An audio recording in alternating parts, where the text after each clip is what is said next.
ఇది చూసేవారికి మెరుపులను పోలినట్టుగా ఉంది. ఈ దాడి చాలా వినాశనకరమైనది. దాడి తరువాత నగరంలో చాలా వరకు శిథిలావస్థకు చేరింది. శ్రీకృష్ణుడు తన ఓడపై ఆయుధాలతో ఎదురుదాడి చేశారు. పురాణాలు ఈ దాడిని పిడుగులు ఊపిరివలే గర్జిస్తున్నాయి అని వర్ణించారు. ఆయుధాలు వినాశనం అయినప్పుడు సూర్యకిరణాల వలె మెరుస్తున్నాయి అని వివరించారు. అలా శిల్వుడిని శ్రీకృష్ణుడు నాశనం చేశారు. ఈ శిల్వుడు ఎవరు అంటే, రుక్మిణీ స్వయంవర సమయంలో రుక్మిణిని పెళ్లి చేసుకోవడానికి శిశుపాలుడు తన స్నేహితుడైన శిల్వుడిని వెంట తీసుకువెళ్లాడు. కాని అదే సమయానికి రుక్మిణి శ్రీకృష్ణుడితో వెళ్లిపోయింది. ఆపడానికి శిశుపాలుడు శిల్వుడు ప్రయత్నించినా శ్రీకృష్ణుని అన్నైన బలరాముడు అడ్డుకొని యుద్ధంలో ఇద్దరిని ఓడిస్తాడు. అప్పుడు శిల్వుడు యాదవ వంశ నాశనానికై తపస్సు చేసి శివుని వద్ద ఒక యంత్రాన్ని వరంగా కోరతాడు.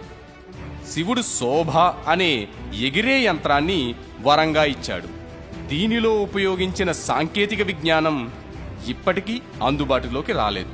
గాంధారి యొక్క శాపం యొక్క ప్రభావం మొదలైంది. శ్రీకృష్ణుడి పిల్లలు యాదవజాతి పెద్దలు పదవి కోసం ఘర్షణలో దిగి ఒకరినొకరు చంపుకున్నారు. ద్వారక మొత్తం అల్లకల్లోలమైపోయింది. ఇక ఈ నాశనాన్ని నేను చూడలేను అని నా మనుమలని యాదవులందరినీ ద్వారక ఖాళీ చేసి వేరే చోటికి వెళ్ళండి. నేను ఈ లోకాన్ని వదిలి వెళ్ళిన తరువాత ద్వారకని ఎవరూ కాపాడలేరు అని శ్రీకృష్ణుడు అర్జునుడికి చెప్పాడు. తన యొక్క ఆయుధాలని శక్తులను ద్వారకలో వదిలి అడవిలోకి వెళ్ళిపోయాడు శ్రీకృష్ణుడు. శ్రీకృష్ణుడు అడవిలో ధ్యానంలో ఉండగా ఒక వేటగాడు జింకను వేటాడబోయి గురి తప్పి శ్రీకృష్ణునిపై బాణం వదులుతాడు.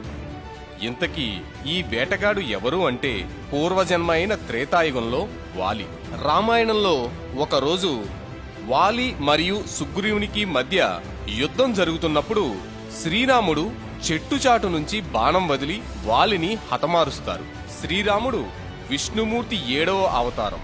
ఆ జన్మలో చేసిన కర్మ ఫలితంగా మహావిష్ణువు యొక్క 8వ అవతారం అయిన శ్రీకృష్ణుని ఆ వాలినే వేటగాడుగా జన్మించి శ్రీకృష్ణుని యొక్క మరణానికి కారణమయ్యాడు. శ్రీకృష్ణుడు మరణించిన వెంటనే ద్వారకని సముద్రుడు అమాంతం ఒక సునామీలాగా మింగేస్తాడు. ఆ విధంగా ద్వారక సముద్ర గర్భంలో కలిసిపోయింది.